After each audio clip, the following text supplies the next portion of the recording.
Kunut subuh itu bukan bid'ah, tetapi adalah sunnah.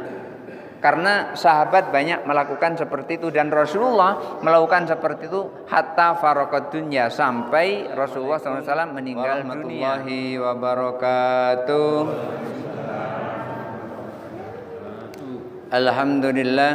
Alhamdulillahi nasta'inuhu wa nastaghfiruh wa na'udzu billahi min syururi anfusina wa min sayyiati a'malina.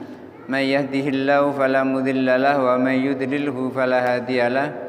Asyhadu an la ilaha illallah wahdahu la syarikalah wa asyhadu anna Muhammadan abduhu wa rasuluhu la nabiyya ba'dah. Allahumma shalli ala sayyidina Muhammad wa ala ali sayyidina Muhammad. Rabbi shrah li sadri wa yassir li amri wahlul 'uqdatam min lisani yafqahu qawli, amma ba'du. Bapak Ibu hadirin jamaah salat maghrib Masjid Jami Al-Hikmah yang dirahmati Allah.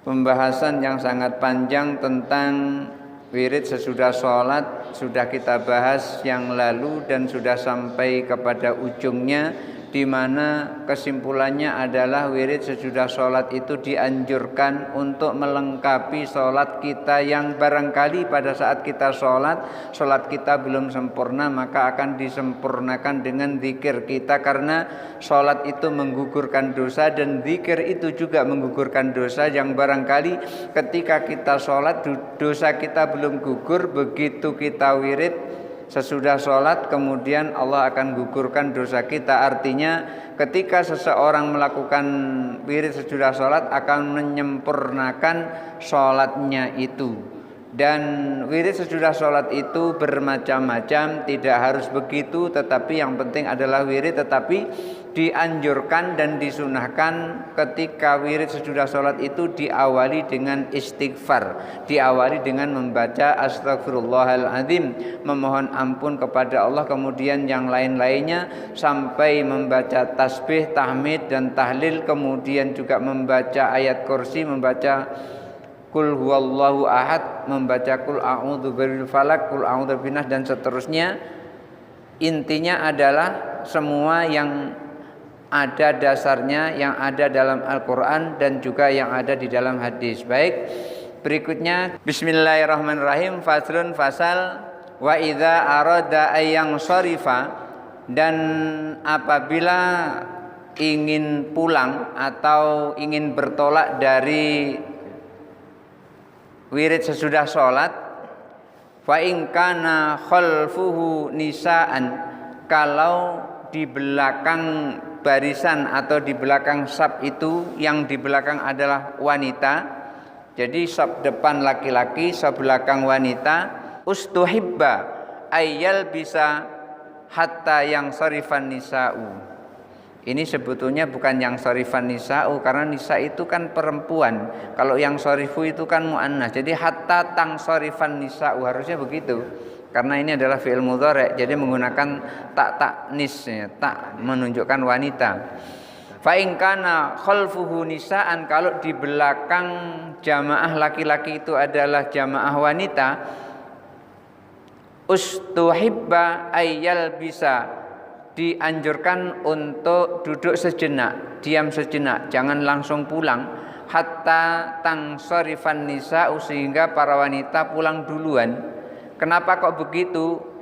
Wala yahtalitna birrijali, kalau laki-laki duduk sebentar, wanita pulang duluan, maka nanti wanita tidak akan bercampur dengan laki-laki. Karena itu Abu Ishaq Ibrahim bin Yusuf As-Sirazi menyampaikan wala yahtalitna birrijali, jangan sampai para wanita bercampur baur dengan kaum laki-laki. 5 ruwat Ummu Salamah, dasarnya adalah riwayat dari Ummu Salamah radhiyallahu anha, anna Rasulullah sallallahu alaihi wasallam qala, anna Rasulullah sallallahu alaihi wasallam, bahwa Rasulullah sallallahu alaihi wasallam kana idza sallama, Rasulullah itu kalau telah melakukan salam dari sholat, qaman nisa'u, para wanita kemudian berdiri, maksudnya adalah ingin bertolak dari tempat sholatnya.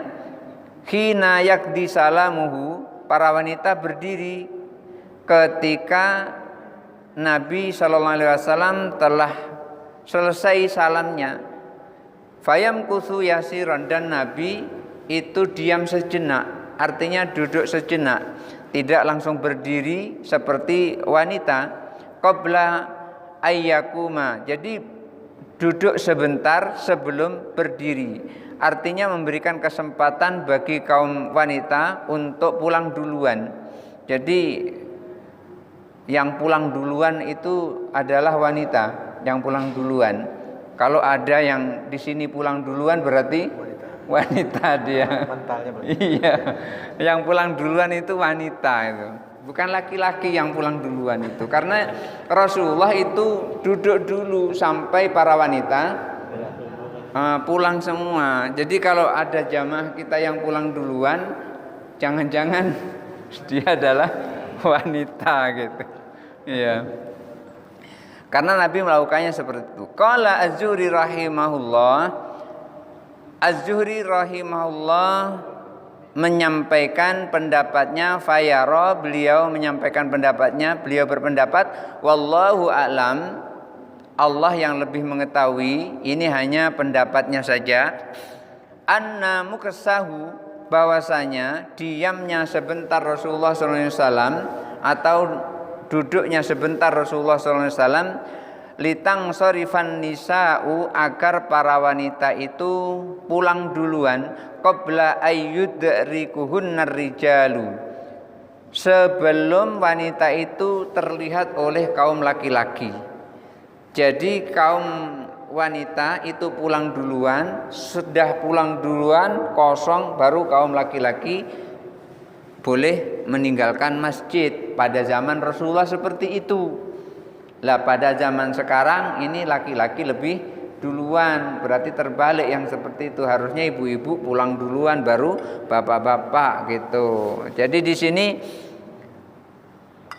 tujuannya wanita pulang duluan sebelum laki-laki agar tidak bercampur dengan laki-laki dan juga tidak terlihat oleh kaum laki-laki. Wa idza arada ayyang sharifa, dan apabila seorang yang telah sholat berjamaah tadi ingin pulang, ingin bertolak dari tempat duduk sholatnya, ingin pulang, tawajjaha fi jihati hajati, seyukyanya ketika pulang itu berjalan menuju arah yang dibutuhkan. Kalau rumahnya sebelah sana ya masuk keluar pintunya ya sebelah sana. Kalau rumahnya sebelah sana ya sebelah sana. Kalau rumahnya sebelah sana ya sebelah sana. Jangan rumahnya sebelah sana keluarnya sebelah sana, muter jadinya gitu. Maka ini disunahkan ketika seseorang selesai sholat mau pulang, tawajjah fi jihati hajati, maka pulangnya jalan arahnya adalah jalan yang ia butuhkan. 5 Ruwiyal Hasan rahimahullah, berdasarkan riwayat dari Hasan rahimahullah, qala, ia berkata, kana ashabu Rasulillah sallallahu alaihi wasallam, para sahabat Rasulullah sallallahu alaihi wasallam, yusalluna fil masjidil jami'i, mereka pada salat di masjid jami'. Faman kana baituhu min qibali Bani Tamim, kalau mereka rumahnya itu ada yang berada dari Bani Tamim, jadi ke arah Bani Tamim, insarafa an yasarihi, maka orang-orang ini keluar dari masjid itu melalui bagian kiri, karena bagian kiri dari Masjid Nabawi itu adalah Bani Tamim, jadi tidak muter. Mereka yang rumahnya itu berada di arah Bani Tamim, maka mereka keluar dari pintu sebelah kiri masjid, dari arah kiri masjid. Waktu itu masjidnya enggak seperti kita ini, masjidnya terbuka, cuman karena orang ramai kan biar tidak ngelangkah-ngelangkah ke arah kiri ya ke arah kiri gitu, karena rumahnya di arah kiri. Wa man kana baituhu mimma yali Bani Salim, dan siapa yang rumahnya itu pada arah Bani Salim, insarafa an yaminihi, karena Bani Salim itu letaknya di sebelah kanan dari Masjid Nabawi, maka pulangnya ke arah bagian kanan. Artinya begini, di mana rumahnya, disitulah arahnya keluarnya. Kalau rumahnya itu di sebelah kiri masjid, ya lewatnya sebelah kiri masjid. Kalau rumahnya sebelah kanan masjid, ya sebelah kanan masjid. Walaupun seandainya rumahnya sebelah kanan masjid, kemudian keluarnya sebelah kiri masjid juga nggak apa-apa, nggak berdosa, tidak. Atau umpamanya rumahnya di depan masjid, rumahnya di depan masjid sana, kemudian keluarnya dari belakang masjid, nggak apa-apa juga. Nah, kan pengen muter, ya siapa tahu ada yang dicari di situ. Maka siapa yang rumahnya itu ke arah Bani Salim, insarafa an yaminihi, maka pulangnya melalui arah kanan, yakni bil Basrah, yaitu ke arah Basrah. Fa in lam yakun lahu hajatun, kalau orang yang keluar dari masjid enggak punya hajat apa-apa, artinya tidak cepat-cepat menuju ke rumahnya, tidak punya hajat apa-apa, fal aula, maka yang lebih utama ayang sharifa an yaminihi, maka lebih utama keluarnya itu melalui arah kanan. Kanan daripada masjid. Berarti kalau kanan sebelah sana, kalau di sini kanan, karena kita kan menghadap ke sana. Jadi kanan tuh kanan gimana? Kanan membelakangi masjid apa kanan searah masjid? Kalau kanan kita searah kiblat kita, berarti kanan sebelah kanan, kiri sebelah sana. Tapi kalau sekarang saya begini, kanannya sebelah sana, kirinya sebelah sini, gitu. Kalau nggak punya keperluan apa-apa, baiknya keluarnya melalui kanan. Di anna Nabi sallallahu alaihi wasallam, karena Nabi sallallahu alaihi wasallam kana yuhibbut tayamana, bahwa Nabi sallallahu alaihi wasallam itu lebih suka menggunakan yang kanan. Lebih suka yang kanan fi kulli syai'in, pada setiap sesuatu. Jadi Nabi itu ketika melakukan sesuatu itu lebih suka yang kanan. Pakai baju memasukkan lengan kanan dulu, pakai celana memasukkan lengan bagian kanan dulu, pakai sendal menggunakan kanan dulu. Nabi itu suka menggunakan yang kanan, kecuali ketika buang air. Buang air ya tetap pakai tangan kiri. Jangan yang buang air, wah ini Nabi suka yang kanan, kemudian terus cebok pakai tangan kanan. Yang kanan itu yang bagus-bagus, yang buruk-buruk bagian kiri saja. Kan bagian kiri ini sudah dikasih hadiah juga, walaupun bagian pembersihan. Apa umpamanya cincin. Cincin itu kan ditaruh di sebelah kiri sebagai hadiah buat dia karena telah melakukan pembersihan. Jam di sebelah kiri juga. Ya walaupun ada yang sebelah kanan itu namanya nggak mau berbagi gitu. Kalau mau berbagi jam itu sebelah kiri, supaya yang kiri ini juga memperoleh bagian yang baik seperti jam atau cincin gitu. Nah, karena Rasulullah SAW itu suka menyukai yang kanan. Oleh karena itu kalau tidak punya hajat apa-apa, sebaiknya begitu keluar dari masjid itu mengambil bagian yang kanan. Nah, sekarang baru masuk ke bagian sholat subuh. Tadi nyasar ke Masjid Putra Rafi'ah. Jadi kajiannya belakangan dia. Faslun fasal wasunnatu fi sholati subhi, dan sunnah hukumnya di dalam sholat subuh ayyak nuta firrok atisaniyati, untuk melakukan kunut pada rakaat yang kedua. Abu Ishaq Ibrahim bin Ali bin Yusuf yang telah banyak membaca kitab, walaupun belum semuanya terbaca, kemungkinan semuanya belum terbaca, tetapi sudah banyak beliau membaca kitab. Beliau menyampaikan bahwasanya di dalam sholat subuh itu sunnah hukumnya membaca doa kunut pada rakaat yang kedua. 5 ruya Anas bin Malik. Dasarnya adalah riwayat dari Anas bin Malik. Anas bin Malik meriwayatkan radhiyallahu anan Nabi sallallahu alaihi wasallam, bahwa Nabi sallallahu alaihi wasallam qanata syahron. Nabi itu pernah kunut 1 bulan penuh, yad'u alaihim, berdoa mendoakan atas kehancuran mereka. Tsumma tarakahu, kemudian Rasulullah meninggalkannya. Yang dimaksud di sini adalah kunut nazilah. karena ada orang kaum kafir Quraisy mengganggu kaum muslimin sehingga didoakan oleh Rasulullah agar hancur mereka setelah 1 bulan. Kemudian Rasulullah meninggalkan itu. Wa amma fis subahi, adapun kunut yang berada di salat subuh, falam yazal yaknutu hatta faraqad dunya. Rasulullah terus melakukan kunut subuh itu sampai berpisah dengan dunia. Artinya sampai Rasulullah wafat. Jadi Rasulullah itu melakukan kunut itu sampai wafat. Jadi kalau seandainya ada orang yang mengatakan kunut itu adalah merupakan kias dari sholat taraweh atau sholat witir, itu tidak benar. Kenapa? Karena Rasulullah melakukan kunut subuh menurut riwayat Anas itu sampai berpisah dengan dunia. Artinya sampai Rasulullah wafat itu selalu melakukan kunut. Hanya saja nanti Abu Ishaq di sini tadi saya sampaikan barangkali belum semuanya terbaca, maka menurut Abu Ishaq di sini kalau kunut itu tidak perlu ngangkat tangan. Akan tetapi dalam riwayat yang lain dijelaskan oleh Imam Nawawi, makanya ini saya bawa untuk memperjelas kitab ini, bahwasanya kunut kita itu tetap ngangkat tangan. Dan paling banyak mengangkat tangan karena sahabat Umar bin Khattab waktu kunut juga mengangkat tangan. Yang jelas kunut sesudah ruku, artinya waktu i'tidal pada rakaat kedua itu hukumnya adalah sunnah, bukan bid'ah hukumnya, sunnah. Ini kadang-kadang ada yang salah paham kunut subuh itu bid'ah.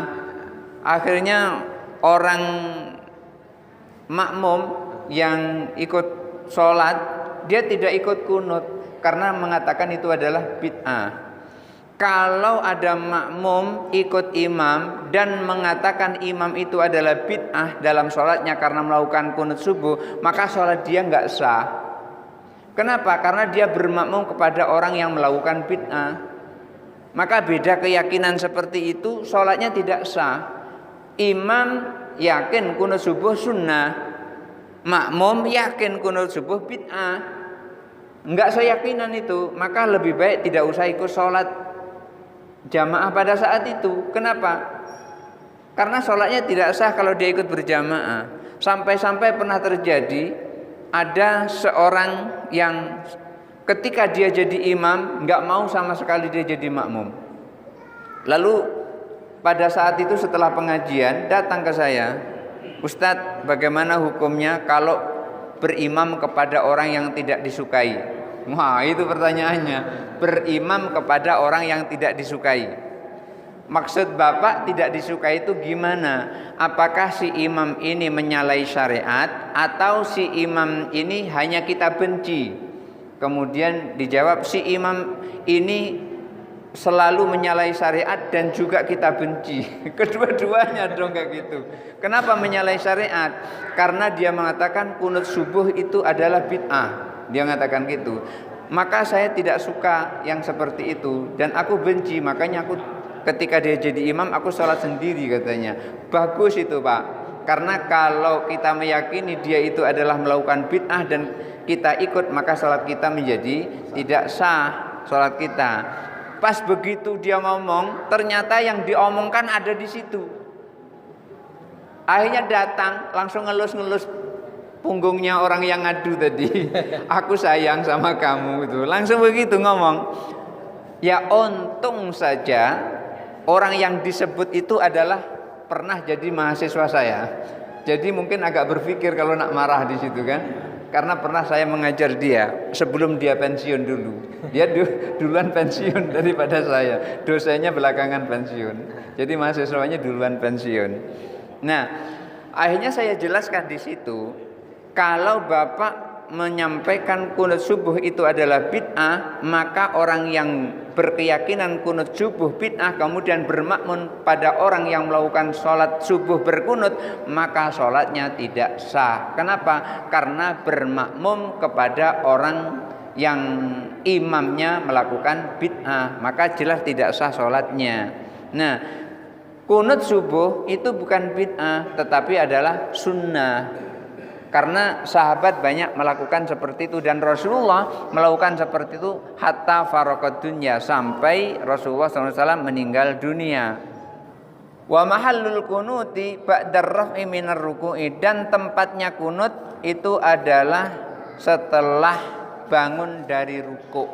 Jadi setelah bangun dari ruku' itu baru kunut. Lima ruya, berdasarkan riwayat annahu su'ila Anasun, bahwasanya Anas telah ditanya, hal qanata Rasulullah sallallahu alaihi wasallam fi sholati subhi, apakah Rasulullah sallallahu alaihi wasallam itu melakukan kunut pada saat sholat subuh?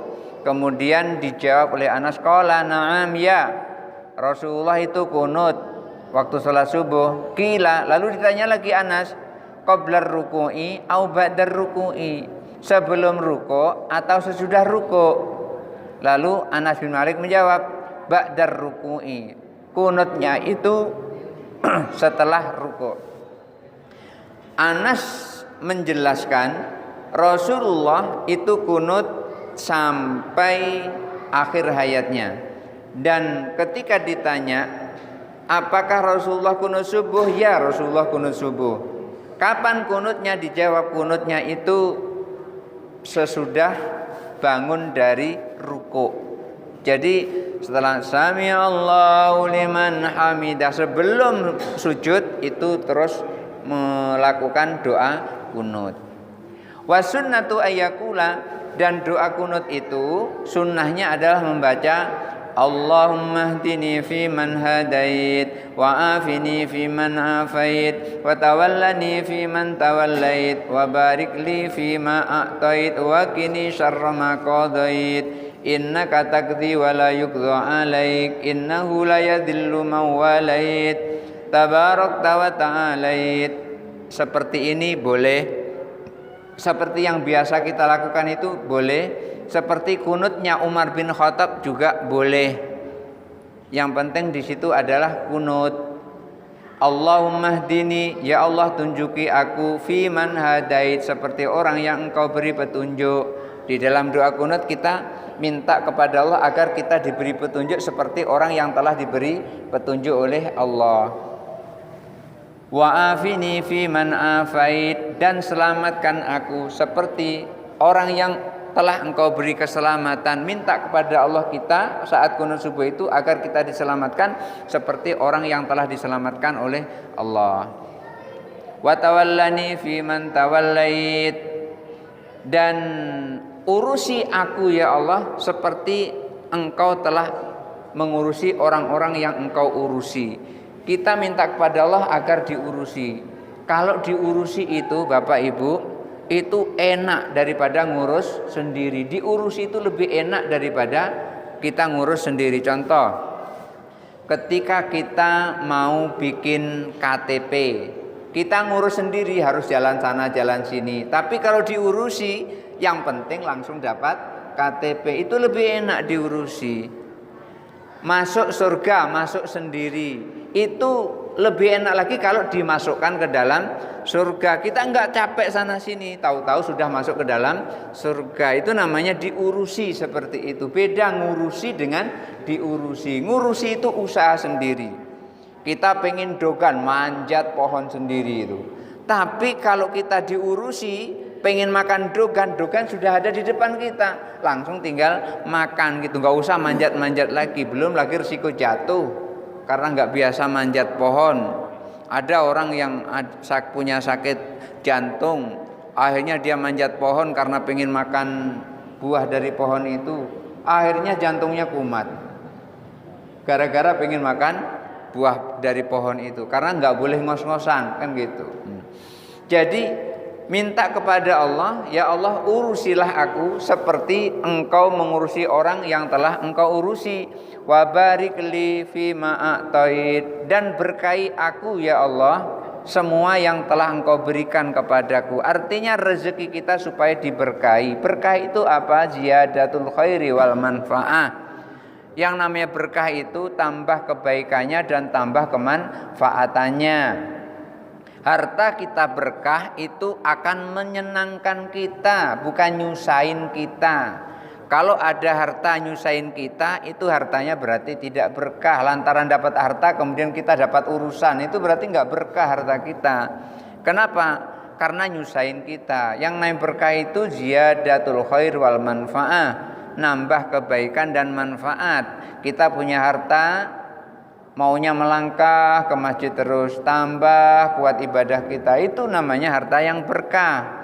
Tapi kalau kita punya harta malah jauh dari Allah, malah sedikit ibadahnya, sholat malas, itu hartanya tidak berkah. Hartanya itu malah menyeret kita ke dalam jauhnya jarak kita kepada Allah Subhanahu wa taala. Wa qini syarra ma qadait. Kalau kita kan wa qini bi rahmatika syarra ma qadait. Jadi karena semua yang menyebabkan kita masuk surga itu adalah rahmat Allah, maka ketentuan Allah pun kita mohon kepada Allah dengan rahmatnya juga. Oleh karena itu waqini birahmatika, ya Allah jagalah aku melalui rahmatmu. Berarti ini tawasul. Tawasul boleh, berarti kita tawasul. Tawasul apa? Tawasul dengan rahmat Allah. Waqini birahmatika, ya Allah jagalah aku melalui rahmatmu syarra ma qadait, keburukan ketentuanmu. Maksudnya ya Allah dengan rahmatmu ini janganlah engkau tentukan aku, takdirkan aku sebagai orang yang buruk gitu.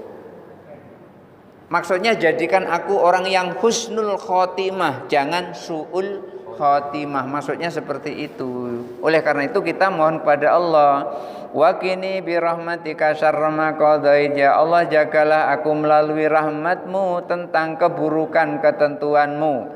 Jadi kalau kita sudah ditentukan oleh Allah fi lauhil mahfuz kita buruk, lalu kita berdoa dalam doa kunut ini, diijabah oleh Allah, nanti akan dihapus ketentuan buruk itu oleh Allah, dihapus. Kenapa? Bisa enggak Allah menghapus? Bisa, Allah yang punya, bisa. Apa landasannya? Landasannya adalah Allah itu yang menghapus, yamhullahu ma yasha wa yusbit. Allah itu menghapus apa-apa saja yang Allah kehendaki, wa yusbit, kemudian menetapkan kembali. Kalau seseorang ditakdirkan buruk kemudian dia berdoa waqini birahmatika syarra ma qadait pada saat kita sholat subuh, lalu diijabah oleh Allah, ketentuan buruknya dihapus oleh Allah. Setelah dihapus kemudian diberi ketetapan yang bagus. Ibnu Umar juga sering doa seperti itu. Doanya Ibnu Umar, in kunta katabtani syaqiyan, ya Allah kalau engkau tentukan aku ini adalah orang yang celaka, orang yang masuk ke dalam neraka, orang yang celaka, famhu, hapus ya Allah.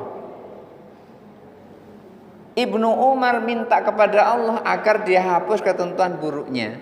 Kemudian minta kepada Allah agar diberi ketentuan, dirubah dengan ketentuan yang baik. Itu ada di dalam kitab Syarah Arba'in Nawawi yang disampaikan oleh Imam Nawawi. Jadi ada riwayat bahwasanya Ibnu Umar berdoa kepada Allah agar ketentuannya dihapus oleh Allah dan dirubah menjadi ketentuan yang baik. Maka ketika seseorang ditentukan buruk lalu dia berdoa di dalam doa kunutnya itu waqini birahmatika syarra ma qadait, maka pada saat itu diijabah akan dirubah menjadi ketentuan yang baik. Innaka taqdi, engkaulah yang maha menentukan, wala yuqda alaik, dan tidak ada yang bisa memutuskan terhadapmu. Allah itu yang memutuskan segala sesuatu dan tidak ada apapun yang bisa menentukan Allah. Allah maha menentukan segala-galanya dan tidak ada yang bisa menentukan Allah. Artinya tidak ada yang ngatur Allah. Allah maha mengatur dan tidak ada yang bisa mengatur Allah. Allah maha memutuskan dan tidak ada yang bisa memberikan keputusan kepada Allah. Maka Allah itu adalah segala-galanya. Innahu la yadhillu, sungguh tidak akan pernah hina man walait, orang yang engkau urus. Orang yang diurus oleh Allah, orang yang dijaga oleh Allah, itu tidak akan pernah hina. Tabarakta wa ta'alait, maha suci engkau, wa ta'alait, dan maha tinggi. Jadi itulah doa kunut yang kita baca sehari-hari, bahwasanya ketika seseorang doa kunut itu tidak menyalahi syariat. Karena doa kunut pernah dilakukan oleh Rasulullah sampai faraqad dunya, sampai meninggal dunia. Barangkali itu saja dulu, berikutnya masuk pada pertanyaan. Baik, yang pertama pertanyaannya adalah, bila kita sehabis sholat subuh kemudian membaca surah Al-Quran, ngaji sampai waktu matahari terbit, kemudian kita sholat sunnah syuruk atau isyraq, apakah ini dibolehkan? Mohon penjelasannya. Tentu saja ini dibolehkan. Dan orang yang pengen sholat syuruk itu memang tidak boleh putus antara sholat subuh sampai terbitnya matahari itu. Tidak boleh putus. Maksudnya gini, habis sholat subuh kemudian terus maraton. Sudah maraton, begitu syuruk balik ke masjid sholat syuruk, yang seperti itu tidak boleh. Ya, sholatnya dapat, tidak masalah sholatnya, cuman pahalanya yang tidak dapat. Apa pahala sholat syuruk itu? Pahala sholat syuruk itu begini, ketika ada seseorang yang habis sholat subuh kemudian terus zikir sampai matahari terbit, kemudian terus sholat 2 rakaat, maka ia akan memperoleh pahala seperti pahala orang yang menunaikan ibadah haji, seperti orang yang menunaikan ibadah umroh. Itu manfaatnya, karena sebelum waktu syuruk itu telah digunakan untuk berzikir kepada Allah. Atau seandainya tidak berzikir kepada Allah, tetapi kita memasuki majelis ilmu, kita mendengarkan tausiah, itu ya sama dengan berzikir. Karena ilmu itu lebih untuk menuntun zikir kita. Orang beriman itu pasti berilmu. Walaupun orang berilmu belum tentu beriman, tapi yang jelas orang beriman itu pasti berilmu. Kenapa? Karena orang yang beriman itu imannya melalui ilmunya. Umpamanya imannya masih taklid, berarti ilmunya adalah ilmu ngikuti orang. Atau imannya imanul ilmi, iman ilmu, setelah dia belajar baru beriman. Maka nyumbernya iman itu karena pengetahuan yang dia pelajari itu. Kemudian ada namanya imanul iyan.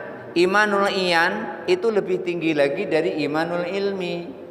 Setelah dia tahu kemudian dipraktekkan, akhirnya dia berzikir, muraqabah kepada Allah. Begitu dia muraqabah kepada Allah, muncul yakinnya kepada Allah, yang menyumber dari muraqabahnya, mendekatkan diri kepada Allah melalui zikir tadi, maka jadilah dia imanul iyan. Kemudian ada imanul haq. Iman haq itu adalah iman yang muncul dari musyahadahnya kepada Allah. Ketika dia berzikir kepada Allah itu, di dalam hatinya dia musyahadah, bisa menyaksikan kekuasaan Allah. Jadi yang dilihat semuanya ini disaksikan dalam hatinya, dia bisa musyahadah kepada Allah. Tapi hatinya, bukan matanya. Mata tidak bisa musyahadah kepada Allah, hatinya musyahadah kepada Allah. Itu iman yang muncul dari muraqabah tadi. Kemudian ada imanul hakikah. Imanul hakikah itu ketika dia berzikir, di dalam zikirnya itu tidak ada yang ada kecuali Allah.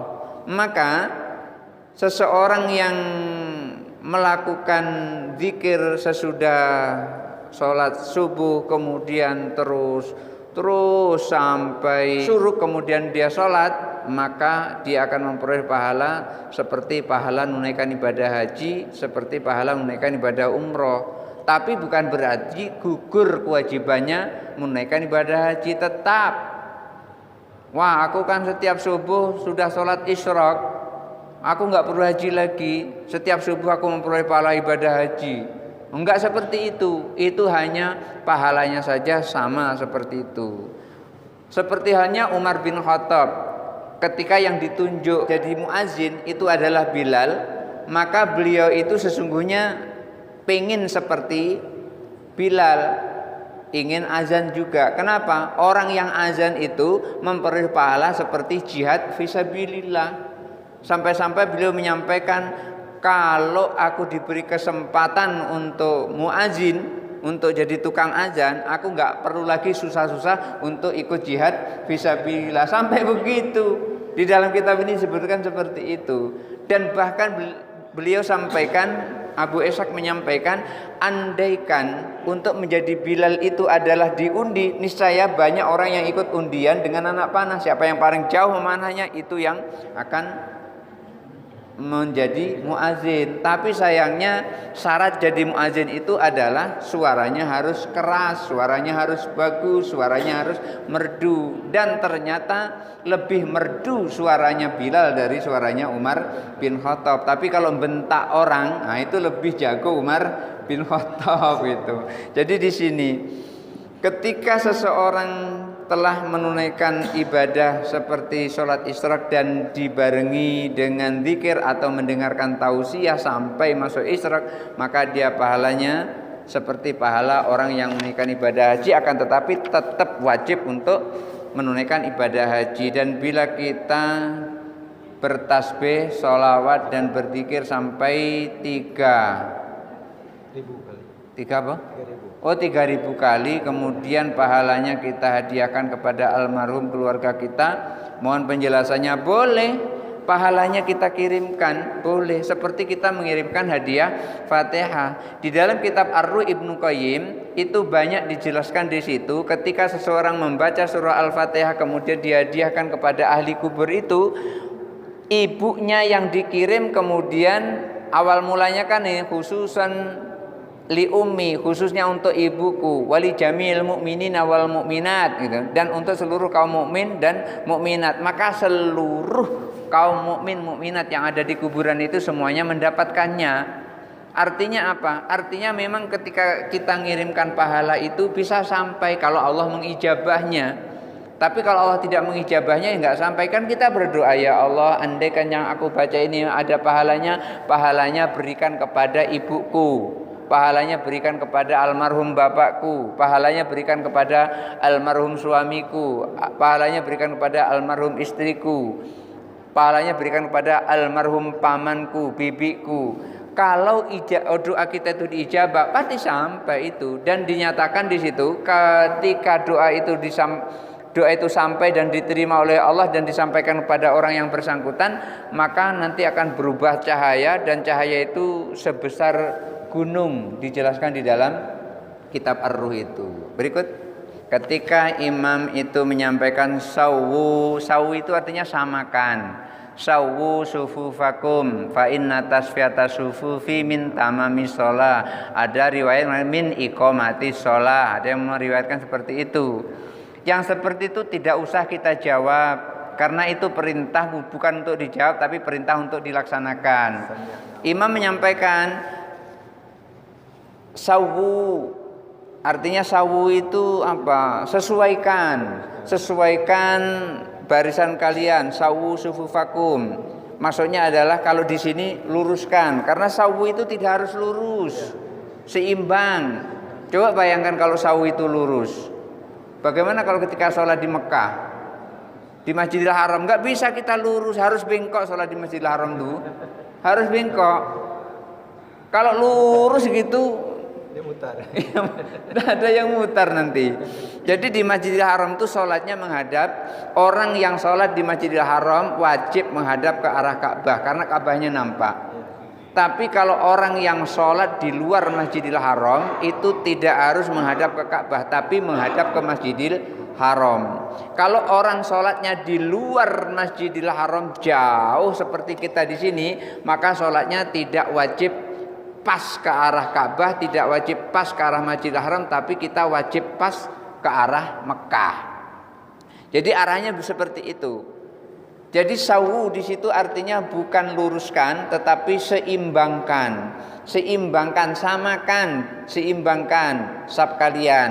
Dan itu tidak usah dijawab. Seperti ketika Idul Fitri kan, sallu sunnatan li Idul Fitri rahimahullah. Jawab, as-salatu la ilaha illallah gitu. Bukan as-salatu innalillah. Oh, innalillah, meninggal itu. Bukan meninggal. Innalillah itu sesungguhnya kami pemilik Allah. Jadi tidak harus meninggal untuk menyebut innalillah. Ketika kita tersandung, sakit kaki kita, boleh kita innalillahi wa inna ilaihi rajiun, boleh.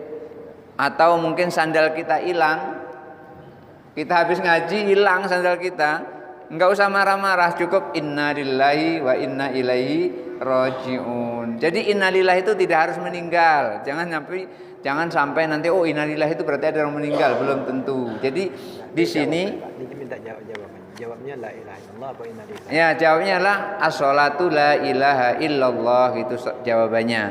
Bukan innalillahi wa inna ilaihi rajiun, bukan begitu. Berikut yang pertama, untuk zikir berjamaah sejak kapan? Apakah memang dicontohkan oleh Rasulullah? Iya, pernah dicontohkan oleh Rasulullah, dan Rasulullah mencontohkannya dengan suara keras. Dengan suara keras tujuannya adalah supaya makmum bisa belajar. Itu pernah terjadi sehingga para sahabat juga melakukannya seperti itu. Maka riwayat Ibnu Abbas menyampaikan bahwa mengangkat suara pada saat zikir sesudah sholat itu terjadi pada zaman Nabi Shallallahu Alaihi Wasallam. Yang kedua, apabila kita ingin selalu bersolawat, bacaan solawat yang mana yang sebaiknya kita baca? Yang sebaiknya kita baca, semua solawat itu adalah baik. Iya, semua solawat adalah baik. Allahumma sholli ala sayyidina Muhammad wa ala ali sayyidina Muhammad juga baik. Allahumma sholli ala Muhammad wa ala ali Muhammad juga baik. Allahumma sholli sholatan kamilatan wa salim salaman taman ala sayyidina Muhammadin laitan halubil uqad juga baik. Jadi seluruh sholawat itu adalah baik karena sholawat itu diperintahkan oleh Rasulullah Sallallahu Alaihi Wasallam, dan Rasulullah tidak membatasi harus begitu, tidak membatasi, kecuali yang sudah diatur oleh Rasulullah kemudian terus dirubah-rubah, itulah yang disebut dengan bid'ah. Umpamanya ketika kita membaca sholawat ditambah-tambah, umpamanya Allahumma sholli ala sayyidina Muhammad wa ala hulam Ahmad, itu yang tidak boleh, yang seperti itu. Yang tidak boleh seperti itu, ini ditambah-tambah. Tapi kalau yang isinya adalah Nabi Muhammad Sallallahu Alaihi Wasallam, keluarganya dan para sahabat, itu memang lazim sudah dicontohkan oleh Rasulullah Sallallahu Alaihi Wasallam. Tapi selain itu tidak, selain itu sholawat yang di luar sholat ya. Tapi kalau sholawat dalam sholat itu sudah ditentukan oleh Rasulullah SAW, tidak boleh dirubah-rubah. Kemudian yang ketiga, untuk sholat sunnah rawatib 12 rakaat atau 16 rakaat dalam sehari semalam. Kita hitung dulu. Qobliyah subuh 2 rakaat, qobliyah zuhur itu 4 rakaat, qobliyah zuhur 4 rakaat, ba'diyah zuhur juga 4 rakaat, tapi 2 rakaat boleh, 2 rakaat juga boleh. Qobliyah asar 4 rakaat, ba'diyah asar tidak ada, jangan sampai sholat ba'diyah asar.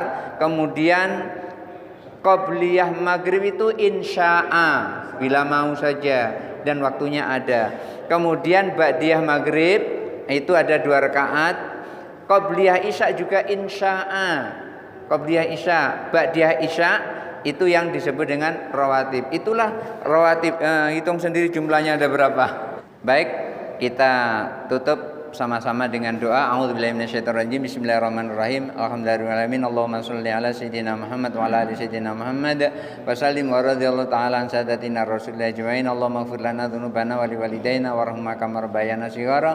Allahumma nawwir qulubana binuri hidayatika kama nawartal arda binuri samsika wa qamarika abadan abada. Allahumma ij'alna faman kafamin nabiyyin wa hifdzan ka hifdzil mursalin ka ilhamin malaikatil muqarrabin bi rahmatika ya arhamar rahimin. Rabbana atina fid dunya hasanah wa fil akhirati hasanah wa qina adzabannar walhamdulillahi rabbil alamin. Adanallahu wa iyyakum ajmain wallahu al-muwaffiq ila aqwamit thariq. Wassalamualaikum warahmatullahi wabarakatuh.